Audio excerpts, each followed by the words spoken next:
Tonight, so many Adelaide families at breaking point. Interest rates jacked up again on top of record petrol prices. The fuel crisis prompting calls for a return to COVID-era work-from-home rules to conserve precious supplies. Racial tensions at a Murray Bridge Catholic church in the spotlight after the shock death of the parish priest. The state election campaign rocked by algal bloom cover-up claims. Who knew what, when? First on 7, pop superstar Robbie Williams set to rock Adelaide Oval. We will tell you when. And Rankin ready to be unleashed against the Dogs. The inside word from Westlakes ahead of Friday night's blockbuster. Live from Adelaide, this is 7 News with Rosanna Mangiarelli and Will Goodings. Good evening. First it was petrol, now your mortgage will cost even more with a second interest rate hike of the year set to hit family budgets hard. In a split decision, the Reserve Bank Board lifted its official cash rate by 0.25, taking it to 4.1%. Today's increase a cruel blow, and there could be more to come. In a cost of living crisis, a nervous wait brings more bad news. There it is now, up 0.25, 25 basis points. Official interest rates rising for the second month in a row, up 25 basis points to 4.1%, lifting the average mortgage rate back above 6% as war rages over Iran. At a time of great uncertainty, this will put additional pressure on people. Increasing repayments on loans of $600,000 by $91 a month, $800,000 loans $121, and on $1 million $151 a month. The decision a close run thing, the vote on the Reserve Bank Monetary Board 5-4. A robust debate, the Governor says, all agreeing rates should rise, some wanting to wait until the next meeting in May, all realising that higher rates combined with soaring fuel prices will hurt. But it'll be much worse if inflation gets built into the fibres, and then we will see the costs of everything going up. Inflation has doubled from 1.9 to 3.8% in just 8 months. We've got an inflation challenge in our economy already, and developments in the Middle East are making that worse. The Governor, though, suggesting the main problem is homegrown. Higher petrol prices will add to inflation, but they're not the reason for today's decision. Inflation was already too high. Today's a day where the chickens come home to roost, the Emperor is naked, and the Emperor's name is the Treasurer Jim Chalmers. The outlook now, more pain ahead. We think the RBA will increase rates again in May. Retailers worried. Unfortunately, this will be another killer blow for confidence for consumers, but also for business. As the ACCC calls petrol bosses together, demanding they be open, transparent and not gouge their customers. The advice to motorists, if prices are high, drive on by. Do not reward a petrol station that has high prices. Go to the cheaper petrol stations if you can find them. The Energy Minister blaming shortages on panic buying. People going to Bunnings and buying out all the Bunnings jerry cans. That is unhelpful. That is un-Australian. Confident supplies will soon pump up with export petrol diverted and some reserves released, rejecting talk of fuel rationing. I've been very clear, we are not anticipating that. Not quite Donald Trump's drill baby drill, but Angus Taylor does want to tap domestic oil. I think we need to drill more, 100%. Wanting a crude solution. Mark Riley, 7 News. And with Adelaide fuel prices continuing to hit record highs, a major union is calling for a return to work from home. It comes amid a surge in complaints about servos as farmers face growing uncertainty.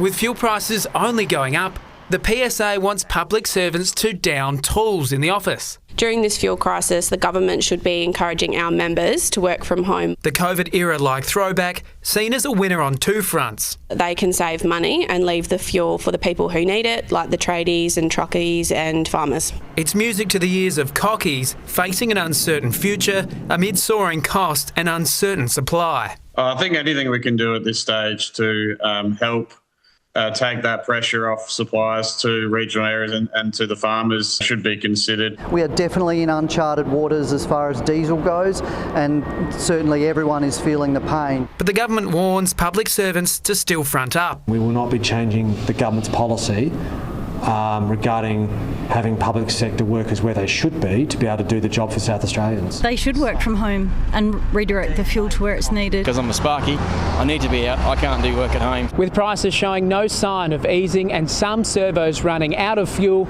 business and consumer services have seen a sharp spike in complaints. We would have about 20 complaints a month. Since the start of March, we've had 100 complaints. A lot of those complaints do relate to a consumer getting to the service station and them not having the type of fuel that they want. Or finding pricing discrepancies. Last week we saw petrol prices that were 25 to 30 cents above wholesale. We really do feel that the spotlight should be put on what occurred in the last 2 weeks. As costs continue to climb, the debate on how to ease the pressure is only just heating up. Jonathan Edwards, 7 News. And South Aussies have wasted no time having their say in the state election, with a record number casting early votes. The surge appears to have forced both leaders to shift tactics, stepping away from flashy new promises and doubling down on the ones already on the table. A steady stream of early voters choosing not to wait until Saturday. It's just easier because on the day, you've got to be lined up from here to Crittenden Road. I'm going into state next week or this weekend, so I have to do it before I go. More than 136,000 ballots have been cast since early voting opened on Saturday, a 208% increase over the last election. We will waste no time between now and the polling day on Saturday to make sure that South Australians know what our plans are. Ashton Hearn focusing on smoothing out the cost of living squeeze, selling the Libs' $1.3 billion relief package, which includes payroll tax cuts for businesses. There's not too many places that I go around South Australia where people aren't talking to me about affordability. The Labor leader digging deep for future tradies, promising a new plumbing training sandpit at Beverley, part of a $29 million housing skills package. What other parties have put as much effort as we have into a housing policy? With early voting so popular, the battle is now on for those yet to decide, and with just 4 days to go, the Labor leader has called in the big guns from Canberra. I do anticipate the Prime Minister coming at some point. Many voters still divided. Pauline! Yay! Maybe the Premier's in there now. Michaela Kamarek, 7 News. 7 News can reveal a global superstar will return to South Australia on his world tour. Madison Stanley joins us live. Maddie, Robbie Williams is expected to perform at Adelaide Oval. That's right, Rosanna. His fans can get ready to be entertained with the pop megastar set to take to the stage here at the Oval in November. 7 News understands Australian dates for his Britpop World Tour will be announced in the coming hours, and Adelaide is expected to make that list. The British singer was last here in 2023 when he headlined the Velo Adelaide 500 post-race concert, but we're told he won't return to the supercars stage despite the convenient timing. Now it'll be a big month for the state, with Guns N' Roses playing Sunday's concert at the BP Adelaide Grand Final. Which act will join them that weekend is yet to be announced, but if last year's lineup with Lenny Kravitz is anything to go by, fans won't be disappointed. Will. Thank you, Maddie. The hunt is on for a bandit who smashed their way to a service station at Pennington overnight and took off with the till. Police were called to the United Servo on Torrens Road around 4 a.m. The intruder had smashed the front door with a rock. The open till was found nearby, but there was no sign of the suspect. And a cyclist was hurt when he slammed into a parked car at Ridleyton. The 45-year-old from Ovingham suffered injuries to his head and body and was taken to hospital. His e-bike smashed into the back of a Toyota on Torrens Road just before 1. He was saying that there was something wrong with his ribs, so it looked pretty bad. Just asked for water, or if he needs anything, just got a chair for him, brought it outside so he could sit on that. Investigating officers did speak to nearby residents and checked CCTV. The conflict in the Middle East is still showing no signs of ending. Iran's unleashed a fresh onslaught of drones and missiles, while Donald Trump calls on US allies to help escort oil tankers through the Strait of Hormuz. The drive through downtown Tehran and the dashcam captures Israel's latest traffic stopping strike. But Iran is hitting back at drivers across the world, continuing to push up global oil prices by locking down the Hormuz Strait. And the US president's plan to open it is faltering. Some are very enthusiastic and some are less than enthusiastic, and I assume some will not do it. Not a single nation has joined his naval coalition. Japan, China, South Korea, France, Spain, Italy, no. The UK too. We have to make sure that we've got that credible plan in place. Germany, blunt, this is not our war. We want to know, do you have any minesweepers? Well, would rather not get involved, sir. Australia not asked, not offering. As Iran continues to toy with the region. Here, Iraq's famous Al Rashid Hotel. Dubai forced to close its airport again.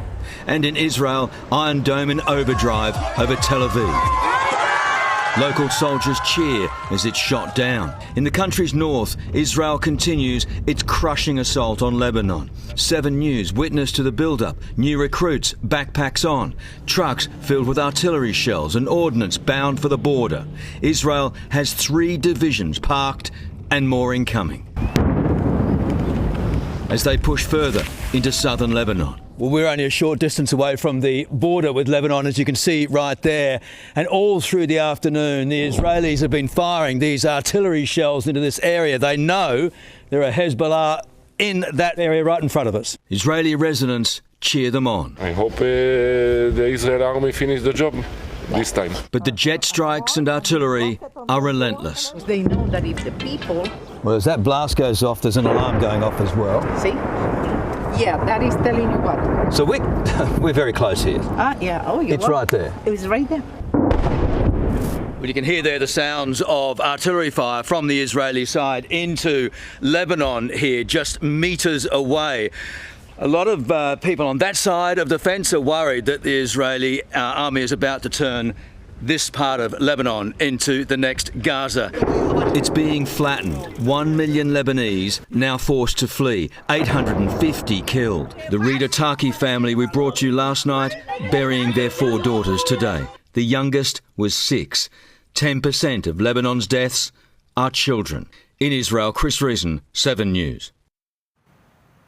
Chris Reason joins us now from Tel Aviv. And Chris, Israel strikes on Beirut have continued overnight.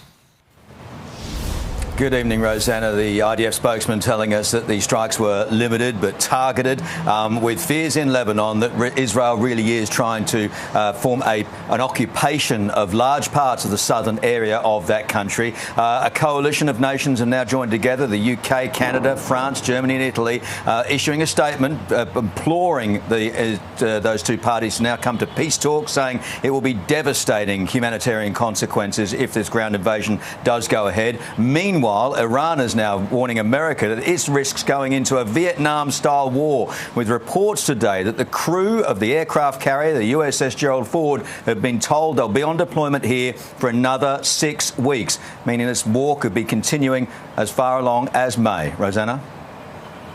All right, thank you, Chris.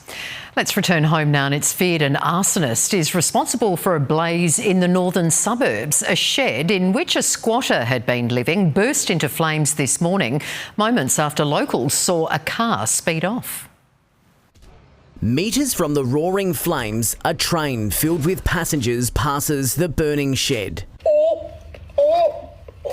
The blaze ripping through the former Salisbury workshop just after 8 a.m. It was pretty large, like the trees were catching fire, the fence was all turning like a neon green because of whatever was burning inside. But locals fear this fire might be hiding a darker story. So there was a silver car here parked here this morning with some like an older man going in and out. No one is supposed to be living here, but a man had been staying inside the shed. We thought maybe he was just burning off some stuff or something like that, and then he's jumped in his car and driven off and left it going. It was like a greyish kind of sedan or SUV. In the shed, general shed contents, old mattresses, furniture, etc. It does appear that someone may have been living inside. At the peak of the blaze, the rail network was warned to pass the area with caution. Neighbours say there's constant traffic in and out of the shed. The damage from the fire is estimated at $150,000. If it was a targeted attack, I'm not sure who it would have been on because they're all abandoned buildings. Mitchell Sariovsky, 7 News. Police body cam has revealed the moment that landed 2 Hawk stars in an Arizona jail, plucked from a scissor lift and cuffed as laughing teammates watched on. US authorities released the footage a week after 7 News broke details of Dylan Moore and Connor McDonald's November arrest. 2.5 metres in the air on a cherry picker, Hawthorn Stars bargain with Arizona police. That means you're under arrest for trespassing because it's not your property. So we didn't know that though. You didn't know this wasn't yours? No. Body cam video released by the Scottsdale Police Department reveals the moment Dylan Moore and Connor McDonald were detained in November. Oh, you're under arrest. Before spending a night behind bars. Kept quiet for 4 months before 7 News' exclusive interview last week. Filled with disappointment, regret, stress and anxiety. I was in a cell overnight, not knowing how my friends and family, if they knew in Australia. Hawks teammates blurred in the vision provided by police, deemed innocent bystanders, laughing as Moore is handcuffed. If you walk up on me, you're going to go to jail as well. No. Just wait there. The travelling party were visiting Phoenix for high-performance training. Moore and McDonald instead sent home. Fined by the Hawks and forced to undergo community service, Moore stripped of his vice-captaincy. An initial drug paraphernalia charge against the 26-year-old was dropped. It just came out of your pocket with a roll. That's going to be evidence as well. After a bag with crystalline substance and a rolled $100 note was seized, prosecutors opted not to proceed. So, what we were saying, what's the deal with it? So it's not your property, and the security guard was there telling you guys to get off, so he's responsible. Trespassing charges to go before Arizona court in July and August, both to continue playing for the Hawks. Mitch Cleary, 7 News. Can't get away with much these days, can we? Now, let's check in with Soder on what's coming up in sport. Well, Isaac Rankin is fit and ready for redemption in Friday night's blockbuster against the Doggies, with Matthew Nicks praising his star's personal growth over the past 7 months. And mixed news on the injury front for a couple of key defenders at the Power who are dealing with ankle problems. We'll have the latest on both of those. And it's do or die for the 36ers tonight. We'll catch up with Isaac Humphries ahead of semi-final game 3. All that and plenty more coming up shortly. All right, we'll catch you then, Soda. Racial tensions at a Murray Bridge Catholic church in the spotlight after the shot death of the parish priest. That's coming up next. Also ahead, how to come out of today's interest rate rise unscathed. Will shopping around for a better rate work this time? D-Day for radio shock jock Kyle Sandilands. His contract war goes radioactive as he arrives for tonight's live Australian Idol. The death of Bernie Lynch, the driving force behind 80s pop group Eurogliders. And the cancer affecting millennials more than their parents. What's to blame? Racial tensions in a Murray Bridge Catholic church are under the spotlight in an inquest into the sudden death of the parish priest. The clergyman took his own life. Hundreds attended a requiem mass for Father Vimal Raj Anthony Adime, affectionately known as Father Vim. The 53-year-old took his own life inside his residence behind the Holy Redeemer Catholic Church at Murray Bridge in 2021.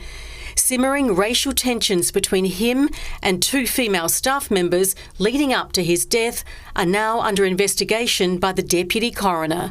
Counsel assisting said one of the women told parishioners, "You don't have to do anything the black man tells you, he'll be gone in 3 months." That she planned to fix his wagon and the Indian will be gone soon. And this, the sooner we get rid of him, the better. Jen Trainer, a parishioner and friend who Father Vim referred to as Mum, said racism was a deep-seated problem at the parish. Ms. Trainer, how did you feel about the way Father Vim was treated? In the months leading up to his death, Father Vim reported feeling increasingly alone, isolated and unsupported. Ms. Trainer said Father Vim was a very genuine, gentle, kind person, a holy priest.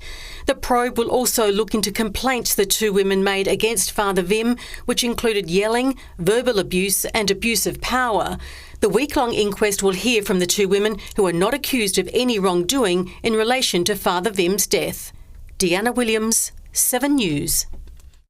And if you or someone you know is struggling and needs help, contact Lifeline on 13 11 14. A man's been charged with assaulting a woman at a house in St Anne's Place, Parkside, just before 6:30 this morning.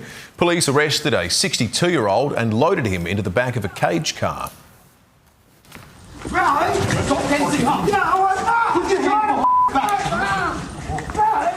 The victim was not seriously injured and police say the pair are known to each other. He'll face court in May.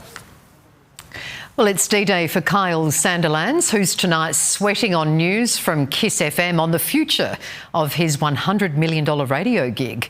A decision's due any moment now, with lawyers betting the breakfast shock jock will have his contract torn up. For a man whose mouth is a moneymaker, We can't say too much because I haven't heard anything yet. Kyle Sandilands had the look of someone still shell-shocked by a weeks-long saga.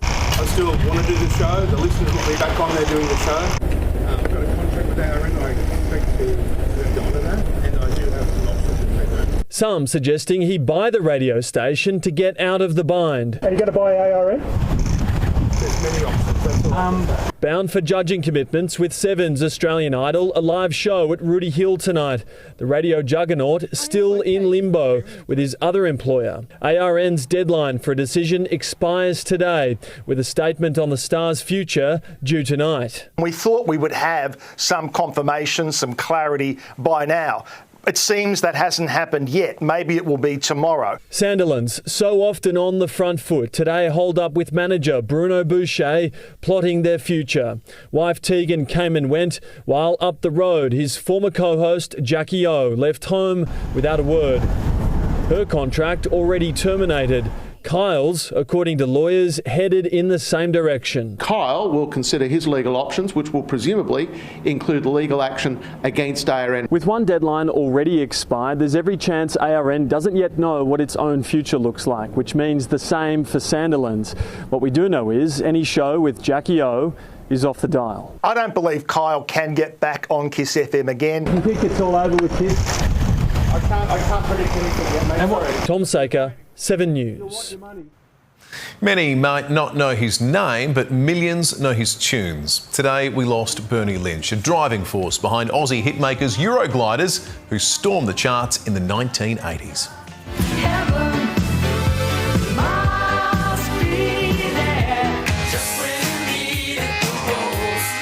Frontwoman Grace Knight says she's heartbroken, posting today Bernie was generous to a fault and made a fantastic contribution to the cultural landscape.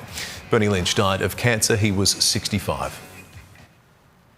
Widespread rainfall has inundated the state's far north for a second time. The outback town of Maree recorded a whopping 119 millimetres in just 12 hours overnight. That's a new rainfall record there. Major clean-up efforts are underway after the local pub and homes were flooded.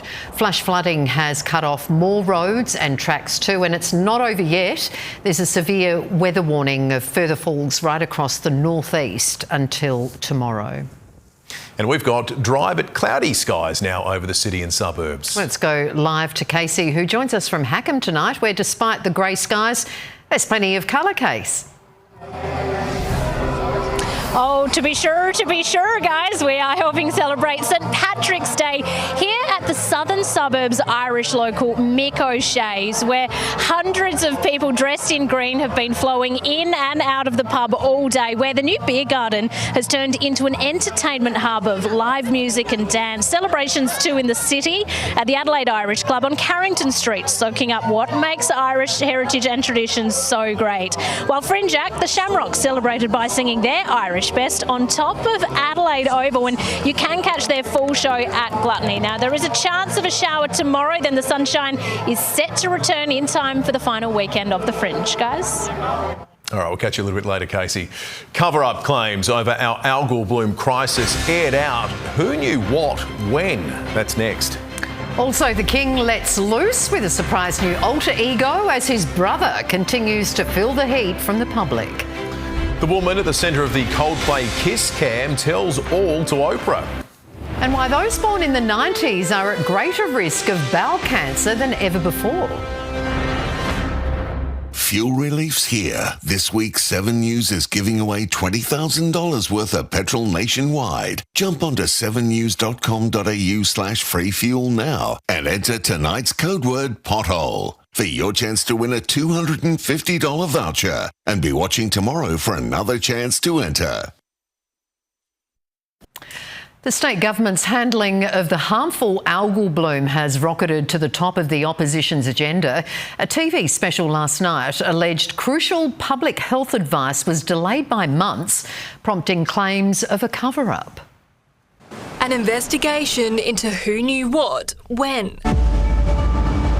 Last night, the ABC's Four Corners program suggested SA Health gave incorrect information to South Australians and withheld telling asthmatics to take their inhalers to the beach for months, effectively downplaying the risk.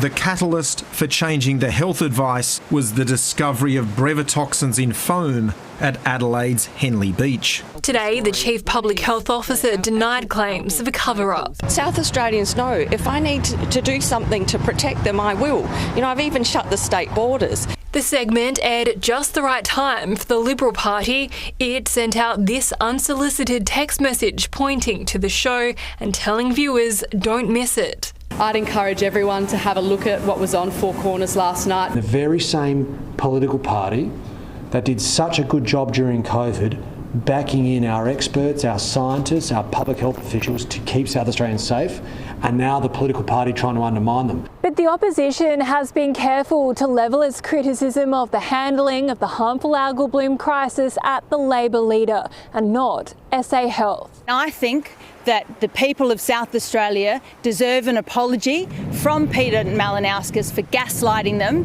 when it comes to the toxicity of this harmful algal bloom. Today marks 1 year since a surfer reported respiratory symptoms from the water at Waipinga Beach, sending the dominoes falling. Lauren Rose, 7 News. The woman at the centre of the viral Coldplay kiss cam moment has sat down with Oprah Winfrey for a tell-all interview.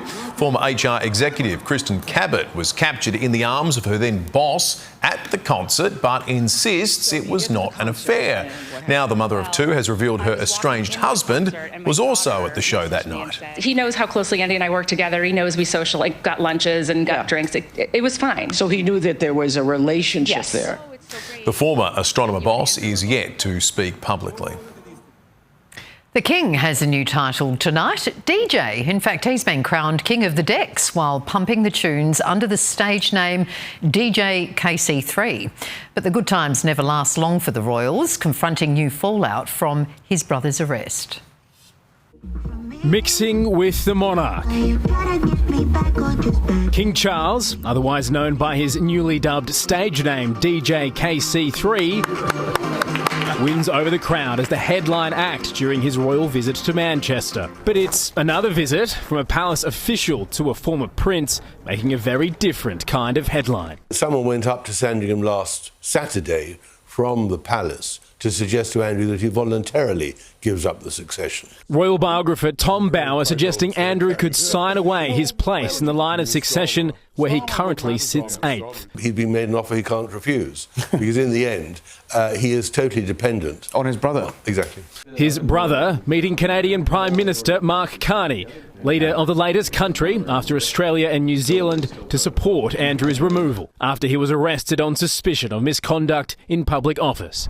Donald Trump says His Majesty will make the journey to Washington this year for the 250th anniversary of American independence. Making the trip this week, the head of Scotland Yard pushing the US Department of Justice for unredacted copies of the Epstein files. Pivotal information in the former prince's potential prosecution. In London, Ben Downey, 7 News. The modern diet under the microscope as cancer rates soar among younger South Australians. The food scientists are most concerned about next. Also softening the blow, how to come out of today's interest rate rise unscathed, the expert advice. Plus, the best tasting supermarket beef patties revealed.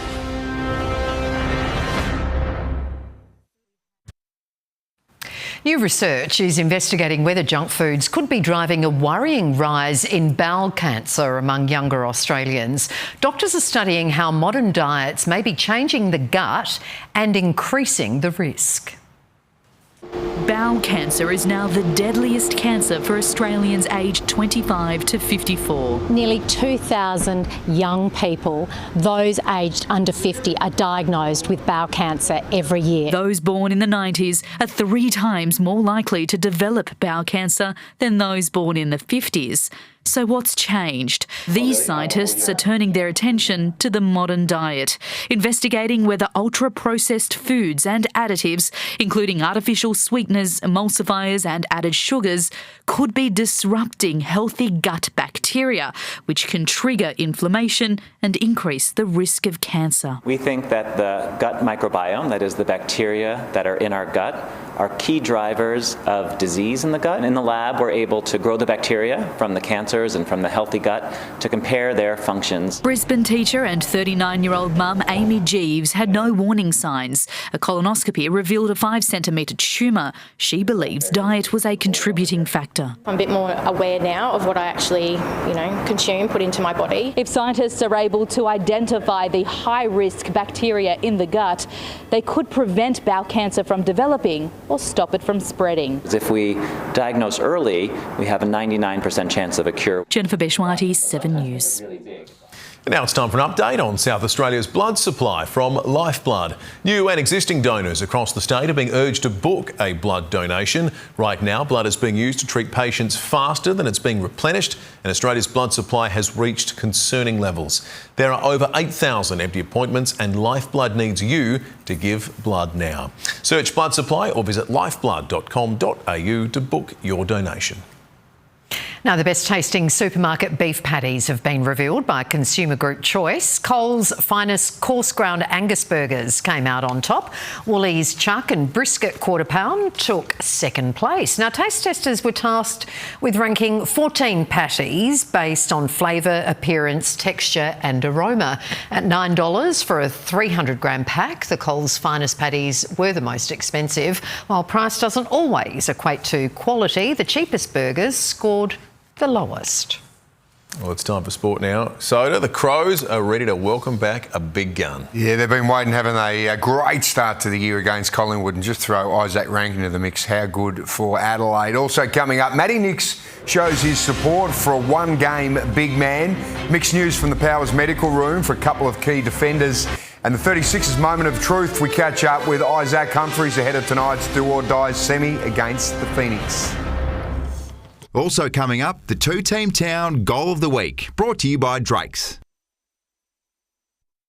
Hello again, Crows coach Matty Nix has praised the personal growth of returning star Isaac Rankin. With his homophobic slur ban now complete, Rankin will line up in his first game in 7 months against the Bulldogs on Friday night, ready for redemption. From the lowest point in his career, it's been a long road to Isaac Rankin's much-awaited return. Right from the start, he knew this is what I'll serve, and this is the time I'll be back, and I'll make sure I'm ready to go. I'm going to be the best for my teammates I possibly can be. Since the 4-game homophobia ban, a better person too. We go away and we learn from things we don't get right. And I think Isaac, to answer your question, I think he's done a hell of a lot of work on, what he's doing off field. He's an incredible human. What he's doing on field, the way he's going to hold himself. And add another gear to the Crows' engine room that fired against Collingwood. He's got a different game to some. He's explosive. He's an endurance athlete with elite speed. He's rare. He'll play on ball and he'll play forward wherever we need him or whatever he's up to. Nix has guaranteed backup ruck Toby Murray will play again, meaning an unlucky midfielder will make way for what will be a mouth-watering clash on Friday night. The Crows won a thriller against the Bulldogs at Marvel Stadium last season. They'll be fired up. They'll be ready to make amends for that. We're going to try and meet that head on. Tom Wilson, 7 News. And there's mixed news for a pair of key defenders at Alberton. 19-year-old Harry Ram could be set for ankle surgery, while the prognosis is much better for Todd Marshall's ankle. He could still take on the Bombers on Sunday. Todd Marshall's fitness has often got tongues wagging, but this time he's getting straight back on the bike. Yeah, we're hopeful. Obviously he had his scans the other day and they came back just a little ankle sprain. Providing he gets through main training on Thursday, Marshall may not miss any time at all. A huge sigh of relief after his last injury kept him out for 548 days. Yeah, big time. When I saw it happen with the amount of footy that he's missed, and you just never know, and then not being able to play the rest of the game, it was great that obviously we got the good result. The scan results not nearly as kind to fellow defender Harry Ram, the 19-year-old weighing up surgery after suffering a dreaded syndesmosis injury on Saturday. In the same sample trial match, $6 million man Jack Lukosius put his hand up for a recall. He in particular was one of the guys that went back and performed really well. His ability to be able to get up and down the ground and provide options and give us a contest was something that was really pleasing. Assistant Luke Webster not best pleased with suggestions Jason Horne-Francis' quiet day against his former side was down to his preparation. Where I walked in here and he wasn't training at all to where he got himself to on the weekend. He's done a mountain of work. As a whole collective, we didn't play well, and he was a part of that. He's tipping an immediate response against the Bombers on Sunday. Josh Money, 7 News. And now it's time to take a look at our two-team town goal of the week. The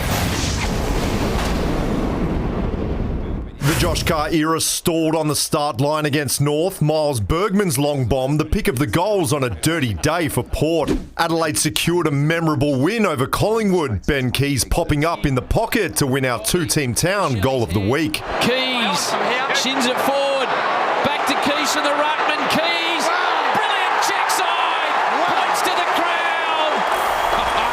You can catch this week's episode of Two Team Town with Crows champion Matt Crouch on 7plus and the Listener app, or wherever you get your podcasts. Well, 36th season goes on the line tonight in the third and final game of the semi-final series against the Phoenix next door at the Entertainment Centre. Adelaide big man Isaac Humphries joins us now. And Isaac, well, that second game there, you coughed up a big lead. How do you make sure tonight you can finish the job? We need to just play for 40 minutes. That's been a theme of ours all year. Quarter by quarter, and just try to not have those lulls in the third. Sobi's a great player. He had a great third quarter, but making the right adjustments to be able to close out those games is key for us tonight. Obviously, you've got DJ, you've got Bryce Cotton, yourself, a whole bunch of guys, and many of them with championship rings. How important is that to have that experience at this stage of the season? Yeah, very important. A few of us are sort of in postseason for the first time, so having their leadership and the experience they have with their rings, and we are leaning on them a lot and asking them questions about how this all works and how you shift from game to game so quickly. They've been valuable all year, but even more so now. Gee, what would it mean to get to a championship series? It mean a lot to the fans and to Adelaide itself, the city. I'm not from here, but I feel like I am now, and a little adopted son, so I love it here, and it would mean a lot, personally, to be able to do that for the city, for sure. Mate, you're an Adelaide boy now. We claim you big time. We are all behind you, mate. Have a brilliant game and best of luck. Thanks, Sods. Cheers. Yeah, can't wait for that. Now, the 70th running of the Golden Slipper at Rosehill Gardens on Saturday is wide open. Annabelle Archibald's Cheyenne is a $5 favourite after drawing gate 12 this morning. Bjorn Baker's two runners, Warwoven and Paradoxium, both drew wide in barriers 14 and 18 respectively. I'm happy to be involved. You can't worry too much about the gates. That's out of my hands, and it doesn't always work out as expected. So it's part of a very big, complicated equation, and we're there. That's the main thing. Yeah, you can see the Golden Slipper here on 7 on Saturday. That's our look at sport. Just before I go, Scott's free. Collingwood star Scotty Pendlebury has got away with, well, just a fine. So he won't play this week, of course, because he's got the bye, Collingwood. But he can play against GWS the week after. After all those years, he doesn't get banned. I suppose he's got 400-something games worth of good behaviour to look back on, doesn't he? Exactly right. And he also pointed out, never been banned in basketball either. Well, there you go. Bring that in. Perfect record. Absolutely. Good on you, Soder. Thank you. Well, the benefits of last year's interest rate cuts have almost been reversed, with Australian households tonight facing a perfect storm of rising costs. The rise today will only deepen the cost of living crisis, making it tougher for families. Like millions of Australians, Melissa Bell was watching today's interest rate decision closely.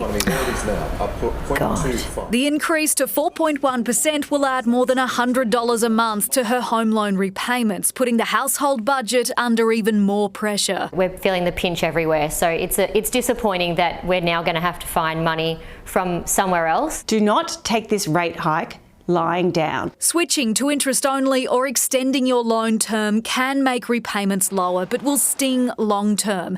Many households will fall back on savings buffers with balances in offset accounts at a record high. The RBA is tightening the screws so that we curtail our discretionary spending. I know with a lot of the clients we're working with from a spending perspective, it's not really the discretionary spending, it's more the general household expenses, your groceries, your utilities, your energy and your fuel costs, of course. Shopping around for a better deal could help you save. Experts believe at least 40 lenders will still have variable rates under 5.75%, but not everyone can refinance. Obviously there's options around fixing to give you some stability. You can also jump in and help from a budgeting perspective. Which is about to get even tougher. The budget's tight. Georgia Holland, 7 News. Coming up, the Aussie mother-son duo helping others feel less alone, one spontaneous letter at a time. That's next on 7 News. Weather-wise, more grey skies tomorrow. There is a slight chance of a shower. I'll be back with a full forecast live from Hackett.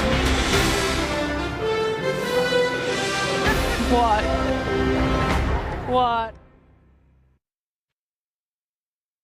For Adelaide's latest news and more, tune in to Will Goodings and David Pemberthy on 5AA Breakfast tomorrow morning. Well, time for the weather now with Casey, who joins us again from Hackham. And Casey, the Irish spirit is alive and well there tonight. Well, this is day 4 of St Patrick's Day celebrations here at Mick O'Shea's, where we will see traditional Irish entertainment kick on well into the night. Despite the mostly grey skies, it is a lovely, calm evening here at the moment. In the city, the mercury reached a top of 23.4, and it's still around 21 degrees now. Around the state, we saw plenty more in the way of wet weather, especially across the far northeast. As we heard earlier, though, Marie, plenty of rain up there. While temperatures varied from 20 degrees at Ceduna and Victor Harbour to 25 at Port Pirie. Now, a tropical low and trough over the state's northeast will deliver more showers and rain tomorrow, clearing the state by Thursday, while a ridge of high pressure persists to the south. Interstate tomorrow, Sydney showers and 26, Melbourne and Hobart both partly cloudy and 23. Another hot day for Perth, up to 36. Across SA, showers to persist about northern areas, a chance to reach parts of the southern agricultural area too. Heavy rain and thunderstorms are possible in the far northeast, including for Moomba. A shower or two and 26 for Marie and Port Augusta. A shower or two clearing and 28 for Port Pirie. A shower or two and 25 for Renmark. Shower or two and 23 for Nariutpa. 23 also for Edithburg, Port Lincoln, Victor Harbour and Kingscote. A possible shower and 26 for Murray Bridge. Mostly sunny and 27 for Mount Gambier. While a severe weather warning for heavy rainfall is hitting the far northeast, and in the wake of that system there is a number of flood warnings and watches. For the city, a low of 18 degrees, grey skies, a very slight chance of a shower during the day, heading for a top of 26. On metro waters, south to southeasterly winds about 10 knots, tending south to southwesterly to 15, then south to southeasterly, seas below a metre. Looking ahead, partly cloudy and 28 on Thursday, mostly sunny and 26 Friday, 27 on Saturday, sunny and 28 Sunday, sunny and 30 degrees on Monday and Tuesday. And before I go, let's take a look at tonight's ray of sunshine. It's the Comfort Post hitting mailboxes across the globe monthly. Aussie mother and son duo Judy and Nick wanted to tackle loneliness and social isolation for our older generations. They started a subscription service bringing back the essence of human connection. Inside, a letter, recipe, book recommendation, story, even a tea bag to fill your cup. A portion of sales going to the Benevolent Society, helping Aussies through hardship and isolation. What a great initiative. But in the meantime, guys, maybe time to get some dancing shoes and join the dancers here behind me. Get into it, Casey. Looks awesome out there. Have fun. That is all the news for now. We will have updates right throughout the evening. From all the Adelaide 17 for now, it is good night. Good night.